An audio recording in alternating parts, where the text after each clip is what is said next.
কিছু শিখে গেছিস রে? বউ শব্দটা তোর মুখে এখন স্ত্রী হয়ে গেছে। হবেই তো।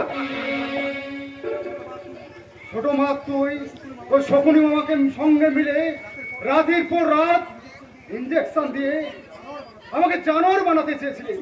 ভেবেছিলিস অমানুষের মতো চুরি ডাকাতি করতে গিয়ে পুলিশের হাতে আমার জীবনটাই শেষ হয়ে যাবে।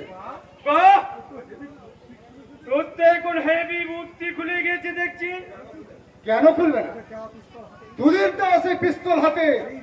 সেই রাতে ছিনতাই করতে গিয়ে পৃথিবীর সব থেকে দামি রত্নটাই আমি ছিনতাই করে এনেছি। দামি রত্ন কহিল না, আমার স্ত্রী তোদের দেওয়া সেই বিষাক্ত ইঞ্জেকশন ছুঁড়ে ফেলে সে তার আদর যত্ন ভালোবাসা দিয়ে আজ আমাকে সম্পূর্ণ সুস্থ করে তুলেছে। তাই নাকি? সারা রাত পুঁজি তোর বউ এভাবে তোর ট্রিটমেন্ট চালিয়ে যায় না? হ্যাঁ, করবেই তো। সে যে আমার রাতের রজনীগন্ধা, ভালোবাসার সৌরভ। তুই আমাকে বাঁচিয়ে আমাকে স্বপ্ন নতুন করে জাগিয়ে তুলেছে। তার সেবায় আজ আমি সম্পূর্ণ সুস্থ স্বাভাবিক। তাই তো আজ আমি তোদের কাউকে ভয় পাই না। সাবধান! আমি তোকে শেষবারের মতো বলছি, আস্তে চাস্তে দলিলে সই কর। আমিও তো শেষবারের মতো বলে দিচ্ছি, আমি এই সংসারের বড় ভাই। বড় ভাইকে বড় ভাইয়ের মতো সম্মান দেবে। সম্মান নেবে?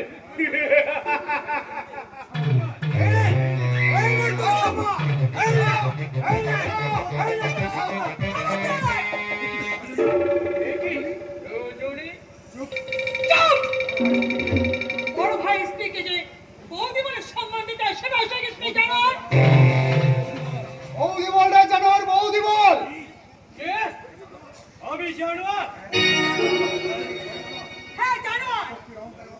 শক্তির অহংকারে মত্ত হয়ে তোমরা আজ জানোয়ারের আচরণ করছো, কিন্তু তোমাদের হয়তো জানা নেই যে একজন জানোয়ারের দুঃসাহসের চেয়ে একজন মানুষের সৎসাহস অনেক বেশি।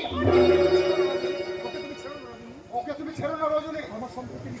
আমার সম্পত্তি লিখে নিতে আজ আমাকে চাবুকের পর চাবুক পেরেছে। ওকে তুমি উচিত শিক্ষা দাও। আমার কাছে কতটুকু শিক্ষা পাবে তা আমি জানি না, কিন্তু যে এতদিন ধরে তোমার উপরে চাবুক মেরে রক্ত ঝরিয়ে হাতে সুখ করে নিয়েছে, আজ তাকে তুমি চাবুক মেরে বুঝিয়ে দাও যে চাবুক মারার রক্ত ঝরার জ্বালা কত ভীষণ, কত ভয়ঙ্কর। তবে যাই হোক রজনী, এতদিন ওরা আমাকে অসুস্থ অস্বাভাবিক সাজিয়ে রাতের পর রাত চাবুক মেরেছে। আর উল্লুক পাঁচাটা সর্বক্তা বলে ঠাট্টা মিথ্যা বিদ্রোহ করেছে। আজ আমি ওর পিঠে চাবুক মেরে বুঝিয়ে দেবো আমি এই সংসারের বড় ভাই।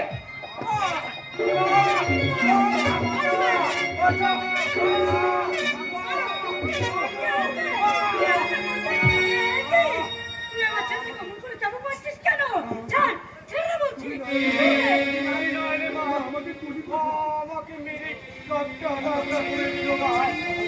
এই এতখানি মানে 5 টাকা আমার ছেলের পিছনে রেলে দিয়ে দাঁড়িয়ে দাঁড়িয়ে মজা দেখছিস খারাপ লাগে? আর যদি আমার ছেলেটা মরে যেত, তাহলে দাদা একটা মহৎ বড় কাজের মতো কাজ করতো।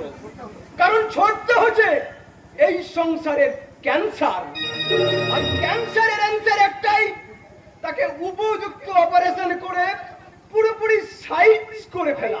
কি বললি হারামজাদা? যারা অন্যায় করলো তাদের কথা বলতে তো লজ্জা করছে না? না, করছে না। লজ্জা তো তোমারই পাওয়া উচিত মা। কি বললি? চেঁচিও না মা, বেশি চেঁচিও না। ছোট্ট যখন এই অসহায় মানুষটার গায়ে চাবুকের পর চাবুক মেরে সর্বাঙ্গ ক্ষত বিক্ষত করে দিয়েছিল, তখন তো কই তুমি একবারও দরদ দেখিয়ে ছুটে আসছে না মা। তবু দেই দাদা, আজ তোমায় মা বলেই ডাকে মা। একটি বারের জন্য তোমার মাতৃ হৃদয়কে জিজ্ঞাসা করে দেখো তো মা, বর্ষা সৎ ছেলে বলে তার জীবনের কি কোনো মূল্য নেই? আর ওই ছোটটা তোমার নিজের পেটের সন্তান বলে সামান্যটুকু আঘাতেই তোমার দরদ একেবারে উতলে পড়লো মা। আর একটু হলে ওরা আমার ছেলেটাকে একবারে খুন করে ফেলতো। খুন নয়, বারবার খোঁচা দিলি ওরা সব যে ফোনা তোলার চেষ্টা করি, সেটাই আপনার ছেলেকে বুঝিয়ে দিচ্ছিলাম। ওরা স্বপ্নই মা, এতদিন একটা কাল সব পুষেছে, কাল সব ওই কাল লাগিয়ে নিয়েছে। এদের না তাড়ালে হয়তো আমাদেরকে ঝোল খেয়ে মরতে হবে মা।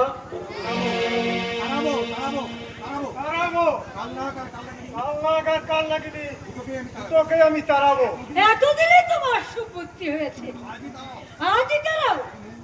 যদি মঙ্গল চাও তাহলে আজ এই দুটোকে বাড়ি থেকে তাড়িয়ে দাও। আজ নয়, আমি এক্ষুনি তাড়াবো। কি বললে বাবা, আমাকে তুমি তাড়িয়ে দেবে? ওদের এ বাড়ি থেকে তাড়াবে এমন মুখের পাটা কার আছে বাবা? বাবা, আমি তুমি যে এই বাড়ির কুললক্ষ্মী মা, তোমাকে তাড়িয়ে এ সংসারের ক্ষতি যে আমি করতে পারি না মা। তুমি কি বলতে চাও বাবা? আমরা এই সংসারে বিষধর নাগ আর নাগিনী। তাই তোমাদের আমি শেষবারের মতো বলছি, নাচতে যদি হয় বাইরে অন্য কোথাও গিয়ে নাচো। আর এই আমাদের এই সংসারে থাকতে হলে ভালোভাবে থাকতে হবে।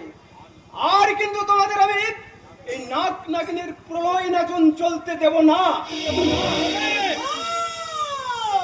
এই নাগিনী বলেছি, কার সাহস পেয়ে হতচ্ছাড়া মুখে মুখে তর্ক করে? কার সাহস পেয়ে ওই পর্দাটা কুত্তাটা আমার প্রদীপকে খুন করতে চায়? এটাকে খুন করতে চাই রে দিদি।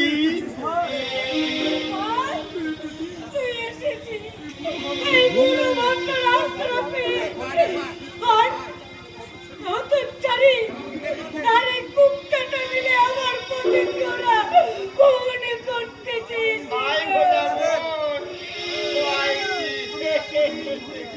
আমি এতদিন ধরে এত ট্রিটমেন্ট করেও ছোট আবার পাগল হয়ে গেল। না বাবা, আজ আমি পাগল নয়, আমি সম্পূর্ণ সুস্থ। পাগল কি আর পাগল বলে? আমি ভাবিস না, ইঞ্জেকশন আমার কাছে আছে, এটা পুশ করলে আবার 5 মিনিটের মধ্যে পাইলাম সেরে যাবে। অর্ধেকার ইঞ্জেকশন দেওয়ার কোনো প্রয়োজন নেই মামা। তুমি বরং ওই ইঞ্জেকশনটা ওই ছোটটাকে দাও, কারণ ছোটটা হচ্ছে এই সংসারের একটা বিষাক্ত ভাইরাস। ও এখন এই সংসারে বেশি পাগলামো শুরু করেছে মামা। ইঞ্জেকশনটা তুমি ওকে দাও। বলিস কি রে সুধীর? ও ঠিকই বলেছে, তোমাকে আর ওভাবে চিকিৎসা করতে হবে না। ওর জন্য যতটুকু যা দরকার তাই বৌমাই করবে।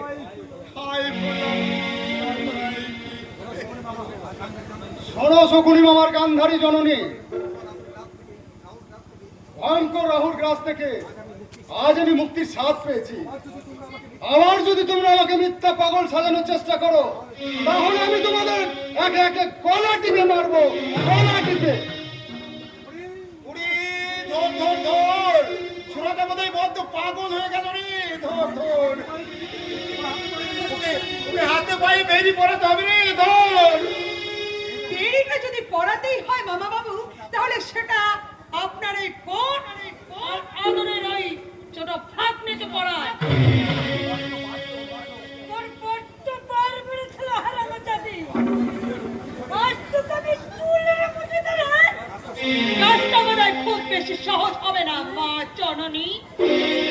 কারণ আপনারই ছেলে আমাকে বিয়ে করে এই বাড়িতে নিয়ে এসেছে, কাজেই এই বাড়িতে থাকাটা আমার একটা নৈতিক অধিকার।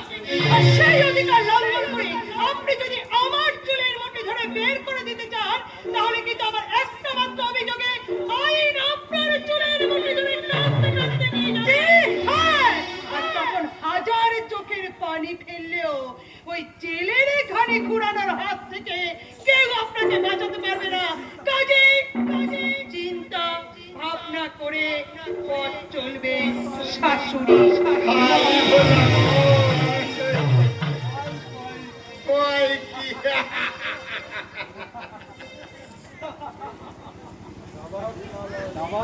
কালের চক্র বক্র গতিতে ঘুরিতেছে অবিরত, আজ যারা কালের শীর্ষে, কালই তারা পদানত। দাবার চানাচ উল্টে গেছে মামা। কিস্তি মাত করার আগে এবার তুমি তোমার নিজেরই গুটি সাজাও।